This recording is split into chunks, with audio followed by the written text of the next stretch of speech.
महायोगपीठे तटे भीमरथ्याम वरम पुंडरीकाय दातुं मुनीन्द्रैः समागत्य तिष्ठन्तमानंद कंदम परब्रह्मलिंगम भजे पांडुरंगम. सकल संतांच्या चरणावरती माझा माथा अत्यंत विनम्रतेनं नतमस्तक करून आदरणीय किशोर महाराज आणि आदरणीय कृष्णा महाराज या दोघांच्या संकल्पनेप्रमाणे मी या पवित्र मातीत कीर्तन सेवेसाठी होकार दिला.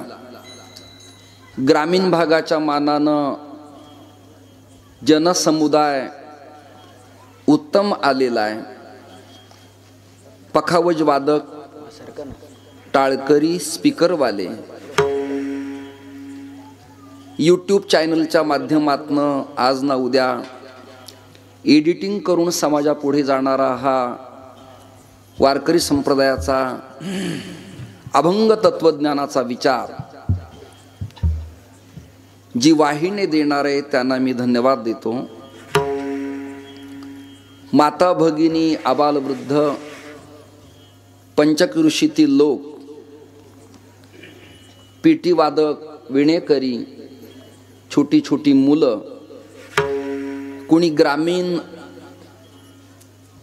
प्रतिनिधित्व करणारे पत्रकार बांधव, अन्नदाते, आयोजक, उपासक, हितचिंतक, समीक्षक आणि निमंत्रक या सगळ्या जणांना खूप एकदा मनपूर्वक शुभेच्छा देतो. आणि वाढू नका आवाज. श्री ब्रह्मलीन नारायणगिरी महाराज असतील, ब्रह्मलीन श्री किसनगिरी महाराज असतील, आदरणीय श्री बाळकृष्ण महाराज असतील, या सकल संतांच्या असीम कृपेनं आपण परमार्थाची धुरा या प्रभागात स्वीकारली. त्याचबरोबर विद्यमान मठाधिपती आदरणीय सरलाबेट संस्थानाचे श्री आदरणीय रामगिरीजी महाराज आणि देवगड संस्थानाचे आदरणीय श्री भास्कर गिरीजी महाराज या सगळ्यांच्यामुळे तुम्हा सगळ्यांना परमार्थाची चट, आवड द्विगुणित करता येते आहे. पूर्वी मी अनंत महाराज सावंत असताना रामगडला, तुर्काबाद खराडीला मालुंजी की मारुंजी नावाचं गाव, ढोरेगाव अशा गावांना कीर्तन केलेली आहेत. गंगापूर आणि जवळील प्रांतातही कीर्तन केली आहेत. आणि तुम्ही त्या एका शेतात मारुतीच्या मंदिराजवळ घेऊन जातात कीर्तनासाठी. घोडेगाव अशा अनेक विध गावात कीर्तनाला मी आलो. काही चेहरे माझ्या ओळखीचे, काहींचे नाव माझ्या पाठातले. तुम्हा सगळ्यांच्या उत्सवात वक्त्यानं मिठाचा खडा न टाकता अत्यंत सालस, विनम्र आणि सुस्वभावानं 1.5-2 तास अध्यात्माची चर्चा करावी लागती. बिफोर माझी तारीख त्यांनी घेतल्यामुळं मला इथे येता आलं. नाही तर मी 2024च्या पुढच्या तारखा घेणं बंद केलंय सद्यस्थितीला. कीर्तनातलं प्रदूषण, गाण्यातलं प्रदूषण, वाजवण्यातलं प्रदूषण, स्पीकर ध्वनीचं ओशाळणं, किंचाळणं आणि डॉल्बी सारखा आवाज आणि समाजाला परिवर्तनाच्या तत्वज्ञानाच्या किती विषयाची उकल करून सांगितली तरी लोकात न होणारा फेरबदल मनी माणसी अभ्यासून लोकात न जाणं हा येणाऱ्या काळातला अभ्यासकांचा उत्तम उपाय आहे. गर्दी दिसते, परंतु दर्दी अभ्यासकांचा अभाव मंडपात सातत्याने दिसतो. एक दोन मोजके टाळकर इथं सोडले तर ही बाकी मंडळी प्रमाणाला, चौकड्याला, नाटाला, बाळसंतोषाला, जुगीला, जंगमला, समांतर न्यासाला, अभोगी अभंगाला प्रमाण देऊन उत्तम टाळ वाजवतील असं वाटत नाही. पण आहे त्या स्थितीत समाधान मानून वक्त्यानं चिंतन करायचं, हाही नेम मी माझ्या गुरुकृपेनं शिकलेलो आहे. मला बिनचूक करेक्ट पखावच, तंतोतंत स्पीकरचा ध्वनी, मंडपातली बैठक, लख प्रकाश योजना, टापटीप आणि मंद्र मध्य आणि तार सप्तकातल्या दैवतापासून गंधर्वापर्यंत आणि पांढरी आणि काळी स्वराच्या पासून न दिसणारा अनुहत नाद ध्वनी स्वर ज्याला टच करता येतो ते माझ्या संवादिनीची, गाण्याची, भजनाची साथ करू शकतात. स्पीकरवाल्याला नजर काफी इतका त्यांचा हात शार्प आहे. आणि स्पीकरवाल्यांचा हल्ली दोष नाहीयेच मुळात. वादक आणि गायक त्यांना असं करतात आणि ते बिचारे वाढवतात. नवीन गाडीचं एक्सलेटर जेवढं दाबाल तेवढी ती वेगात पळते आणि 140-20 समृद्धीनी पळाली तरी ड्रायव्हरला ती पळाल्यासारखी वाटत नाही. हे जसं तसं जेवढा आवाज वाढवावा तेवढा लोकांना सप्ताह मोठा वाटतो. ही मूलतः गोड गैर समजाची भूमिका आहे. शेंगा खाणाऱ्या शेतातल्या स्त्री आणि पुरुषांना वेल काढली की खाव्या वाटतात आणि गजकर्णाला वाटेल तेवढं खाजवावं वाटतं रक्त निघेपर्यंत. तसा हा प्रकार आहे. त्यामुळं सुज्ञ लोकांना, स्टडी करणाऱ्यांना, अभ्यास करणाऱ्यांना फार मोठ्या आवाजाची आवश्यकता असते असं मला वाटत नाही. प्रांगण तुम्हा सगळ्यांना कमी पडलंय. संप्रदायाचा उपासक या नात्यानं या पवित्र मौजे दिघी, काळेगाव, तालुका गंगापूर, जिल्हा छत्रपती संभाजीनगर या समस्त सज्जनांना संप्रदायाचा प्रतिनिधी म्हणून मनपूर्वक टाळ्या वाजवून मी स्वागत करतो. फक्त मंडपात गाडी, जनरेटर, पंखा, मुलांची बडबड ही प्रकरणं मला सहन नाही झाली तर मी तत्क्षणाला जय विठ्ठल करील ही मात्र प्रतिज्ञा. विठ्ठल विठ्ठल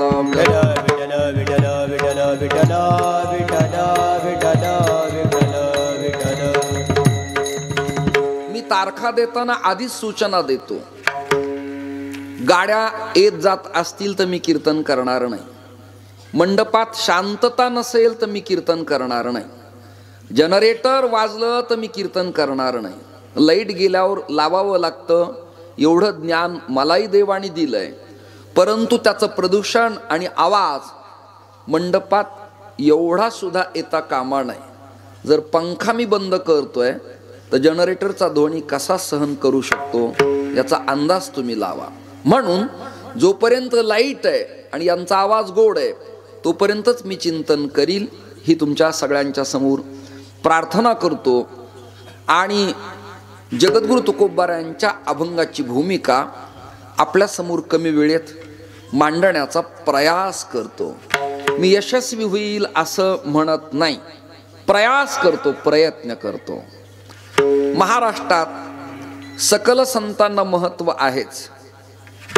एक श्लोक सांगतो, ज्ञानदेवम नमस्कृत्य नामदेवम तथैवच एकनाथम पुनर्नत्वा तुकारामम तत्परम गुरुभक्तम नीलकंठम एतद आचार्य पंचमम. महाराष्ट्रात या पंचप्राण संताला विशेष महत्व आहे. तर अभ्यासकांना प्रश्न असा पडावा ऐकणाऱ्यांना, ज्या अर्थी तुम्ही 5 संतांचं महत्व सांगता त्या अर्थी अन्य संतांना टाळता की काय? तुमच्या मनात द्वेष आहे का, कलह आहे का, जातीय स्थित्यंतर आहेत का? अजिबात नाही. त्याचं कारण सांगतो. उदाहरणार्थ, मला माहिती नाही बरं का, वेगळे अर्थ लावू नका. या गावातला एखादाच व्यक्ती माझ्या ओळखीचा झाला आणि कीर्तनात एकदा दोनदा मी त्यांचं नाव घेतलं म्हणजे अन्य लोकांनी नाराज होण्याचं कारण नाही. कारण ज्यांनी निमंत्रण दिलंय, ज्यांनी प्रातिनिधिक काम केलंय, लिडरशिप केलेली आहे, वेळोवेळी संपर्क केलाय, त्याचं नाव मनुष्य घेत असतो. घरात हळदी कुंकाचं निमंत्रण महिलांना आल्यावर थोरलीला निमंत्रण आलं की मधलीला आलं असं मानावं, धाकटीला आलं असं मानावं. वास्तुशांत आणि विवाह या प्रयोगाला जर घरात लग्नपत्रिका आली धाकट्याच्या, मधल्याच्या, थोरल्याच्या नावावर, तरी त्या घरानं स्वीकारावी आणि कुटुंबातल्या एका जोडीनं वा न जमल्यास एकानं अक्षत समर्पित करून आशीर्वाद देण्यासाठी त्यांच्या आनंदात सहभागी व्हावं. पण ज्या घरात मधलीला पत्रिका आली थोरलीला नाही हा विषय येतो, तेव्हा ते घर न राहता त्या घराची घर सुरू होते. उदाहरणार्थ, या प्रभागातला जीडीपी सदस्य आहे आणि त्या जीडीपी सदस्याला एखाद्या शासकीय घडामोडीला निमंत्रण आलं की ते या परिसराला आलं असं मानावं लागतं. तिसरं उदाहरण, गावातल्या सरपंचाला शासनाच्या स्कीमचं निमंत्रण आलं की ते गावाला आलं असं मानावं लागतं. तसं वारकरी संप्रदायाच्या कुटुंबाचे लीडर, प्रमुख, प्रणेते, नेते, उद्गाते, प्रसवणारे, स्तनपान करणारे 2 संत आहेत, ज्ञानदेव, तुकाराम. आणि व्याकरणाच्या नियमाप्रमाणे हा मध्यम पदलोपी समास आहे. हे 2 नावं घेतले की मग एकनाथ महाराज, नामदेवराय, गोरोबा काका, सावता महाराज, संताजी महाराज जगनाळे, नरहरी महाराज सोनार, रोहिदास महाराज इत्यादी सकल संतांचा समावेश त्याच्यात होतो. वारकरी संप्रदायाने भजनात 2 नावं स्वीकारले, रामकृष्ण. यात मच्छ, कच्छ, वराह, नारसिंह, वामन, बौद्ध कलंकी आले. का? अवतारात 2 लीडर आहेत. हे लीडर आहेत, प्रणेते आहेत, समोर आहेत, दिसणार आहेत, प्रभावी आहेत, परिवर्तनवादी आहेत, आत्मकल्याण करणारे आहेत आणि बिघडलेली घडी सुव्यवस्थित बसवणारे 2 अवतार असल्यामुळं आता देवीचं, खंडोबाचं, बेरोबाचं वेगळं भजन करण्याची आवश्यकता अजिबात वाटत नाही. ते देव नाहीत असं नाही, आहेतच, पण एकदा प्रमुखाला निमंत्रण दिलं की अन्यांना आलं. आता आचारसंहिता लागली आहे, त्यामुळे बोलण्याला प्रतिबंध पाळावा लागतो आणि यूट्यूबमुळं वक्त्याला फारच भयाचं कारण हल्लीच्या काळात निर्माण झालेलं आहे. मुक्त कंठानं वक्ता, प्रवचनकार आणि नेता खुलू शकत नाही. त्याचं कारण आहे इलेक्ट्रॉनिक या चीजेमध्ये त्याला प्रतिबंधित करण्यात येतं आणि सहज कळत न कळत एखादा शब्द इकडे तिकडे घसरला तर त्याचा विपर्यास विशेष करून महाराष्ट्राच्या पातळीवरती उलटा सुलटा गाजरत राहतो. म्हणून वक्त्यावर प्रचंड जिम्मेदारी आहे. तुम्हाला वाटत असेल की पिसाट, कडक, राकट काय हे दिसतात, पण कारण आहे. सप्ताह होईल आजचा, कीर्तन झालं, तुम्ही द्रव्य दिलं, मी गेलो, पण नंतर ही व्हायरल कॅसेट जेव्हा होते तेव्हा गावकरी जिम्मेदारी घेत नाहीत, यूट्यूबवाले ऍक्ट प्रमाणे जिम्मेदारी घेत नाहीत, भोगावं लागतं वक्त्याला. तुम्ही जागेत ना सगळेजण. म्हणून धर्मवेत्ता आणि नेता यांना माईकवर बोलताना फार विचार करून शब्दांची रचना समाजापर्यंत मांडावी लागती. कीर्तन रंगणं हा प्रकार वेगळा आहे आणि कीर्तन करणं हा प्रकार वेगळा आहे. एक वाक्य बोलू का? तुम्ही टाळ्या द्याल वाक्य ऐकल्यानंतर. कीर्तन तुम्हाला बरं वाटेल असं मी नाही करणार. तुमचं बरं व्हावं असं मी करणार आहे. विठ्ठल विठ्ठल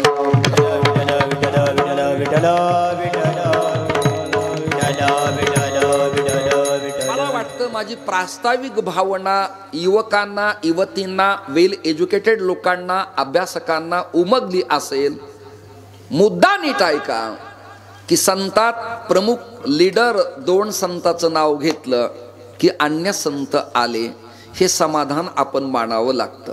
प्रधानमंत्र्यांना मी कोणा एका यक्ष व्यक्तीचं पक्षाचं नाव घेत नाही. देशाचे जे कोणी प्रधान असतील त्यांना जर लंडन, फ्रान्स, जपान, मॉरिशसला निमंत्रण आलं तर आपण त्यात समाधान मानावं. समाधान मानावं. आपल्या गावातल्या परिसरातल्या एखाद्या पेटी वादकाला जर सांस्कृतिक विभागाचा पुरस्कार मिळाला तर आपण आनंदानं टाळ्या वाजवाव्यात, आनंदानं वाजवाव्यात. चोपदार म्हणून हे उभे असतील तर कीर्तनकारांना चोपदारांचं विडंबन करू नये. काही कीर्तनात मला बरं वाटत नाही की चोपदारांच्या बद्दल मौज घेतात, त्यांची चेष्टा करतात. चोपदार तुम्ही कपड्यावर त्याच्या हातातल्या काठीवरती जाऊ नका. एक तर हिंदू सनातन धर्माप्रमाणे त्याच्या कपडाला गंध आहे, गळ्यात माळा आहे आणि सेवकाची भूमिका ते निभावत आहेत. एक चुकलेल्यांना चोप देण्यासाठी जो दंड आहे त्याचं नाव चोपदार आहे. मराठीत अर्थ दबाव तंत्र. तिसरा अर्थ कीर्तनकाराचा अंगरक्षक. चौथा अर्थ चोपदार सामान्य पद नाही. दासोपंतांना दत्त परंपरेत प्रचंड अभिमान झाला होता. अंबेजोगाईच्या, त्याचं जुनं नाव मोमिनाबाद, तिथे जोगेश्वरी जगदंबा देवी आणि ती देवी प्रमोद महाजनांचं कुलदैवत त्या काळात. तर तिथून दासोपंत पैठणात आले गोदेच्या तीरावरती आणि त्यांना वाटायचं मी दत्तभक्तीतला मोठा ज्ञाता आहे, अभ्यासक आहे. पण त्यांची घमेंड उतरली. पैठणला आले आणि एकनाथ महाराजांच्या देऊळ वाड्यासमोर दत्तात्रय हातात चांदीची काठी घेऊन उभे होते. दत्तात्रयाने जी भूमिका बजावली ती चोपदारांची आहे म्हणून चोपदार हे दत्त स्वरूप आहे, लक्षात धरा तुम्ही. त्यांची टीका करायची नाही. तुळस घेतलेली माता असेल, टाळकरी असतील, चुकल्यावर त्यांना समज द्यावी, नजरेनं खुणवावं किंवा प्रमाण चुकलेल्या बुवांना वक्त्यानं कीर्तनात अपमानित करायचं नाही, सूचना द्यायची. मी या दोघांना येत नाही म्हणालो नाही, हात असा केला, थांबा थांबा. प्रेम वृद्धिंगत होतं, वाद मिटला जातो आणि वात्सल्य निर्माण होतं. एक तर आपल्या धर्माकडं लोक आकृष्ट होत नाहीत. अन्य धर्म पंथ वेगानं वाढायला लागली आहेत. त्यांचे मंदिरं होत आहेत, त्यांचा मार्गदर्शक आहे, त्यांचा पंथ आहे, त्यांचं संघटन आहे. आपल्यात विघटन आहे. आपल्यात एकमेव वारकरी असं तत्वज्ञान आहे की त्याच्याच मंडपाच्या माध्यमातनं सर्व कुळातल्या लोकांना एकत्रित आणता येतं. नेत्यांना एवढा समाज गोळा करायचा असला तर नाकी नऊ येतं. पण ज्ञानदेव तुकारामात एवढी ताकद आहे की निमंत्रण न देता दिघी काळेगाव गावात जागा पुरत नाही, परमभाग्य, लक्षात. आणि अजून एक बोलतो, बऱ्याच वक्त्यांना अभिमान आहे की आमच्यामुळे लोक जमतात. नाही, तू माध्यम आहेस, तू प्रतिनिधी आहेस, पण मूळ जो बेस तत्वज्ञानाचा आहे त्या संत वचनाच्या श्रवणासाठी हे लोक येतात. आपल्यालाही खूप अहंता बरी नसती. जगद्गुरु तुकोबाराय, ज्ञानोबाराय, नामदेवराय यांच्या भूमिका नीट ऐका. सगळं मांडून झालं, गाथा, कीर्तन, फड, परंपरा, पण नामदेवरायांना खेद वाटला आणि तो खेद व्यक्त केला. अहंकाराचा वारा न लागो राजसा, अहंकाराचा वारा न लागो राजसा, अहंकाराचा वारा न लागो राजसा, अहंकाराचा वारा न लागो राजसा, अहंकाराचा वारा न लागो राजसा, अहंकाराचा वारा न लागो राजसा. अहंकाराचा वारा नेला गोराज अहंकाराचा वारा नेला गोराज माझ्या विष्णुदासा भाविकासी माझ्या विष्णुदासा भाविकासी कल्पनेची बाधा न हो कवने काने कल्पनेचे बाधा न हो कवने काने दूध पाणी चहा सरबत श्रीखंड दही लोकांचं फुकट मिळतं आम्हाला आणि आमच्या जिभेवर आमचं नियंत्रण नसल्यामुळे वक्त्याचा आवाज कोरडा पडतो. स्पीकर खूप छान आहे तुमचा. हा वैयक्तिक पर्सनल माझा दोष आहे. नॉनस्टॉप मी कंटिन्यू 10 महिने कीर्तन करतो आणि संन्यासाच्या नियमाप्रमाणे चातुर्मासात 2 महिने फक्त निवांत असतो. त्यामुळे वयोमर्यादेने आवाज तरी किती टिकणार आहे. नेतेपणाला महाराजपणाला सामाजिक कार्याला प्रपंचाच्या यौवनाला वयाची काही मर्यादा आहे की नाही. आपल्याला कळलं पाहिजे आपला काळ संपत आलाय. दशरथाचा एक केस पिकला होता तर ते रडले रामचरित्रात. आता माझ्यासारखे अनेक दशरथ अनेक क्षेत्रात पिकलेत तरी आपल्या हातातून दुसरीकडे जावं असं वाटत नाही. विठ्ठल विठ्ठल.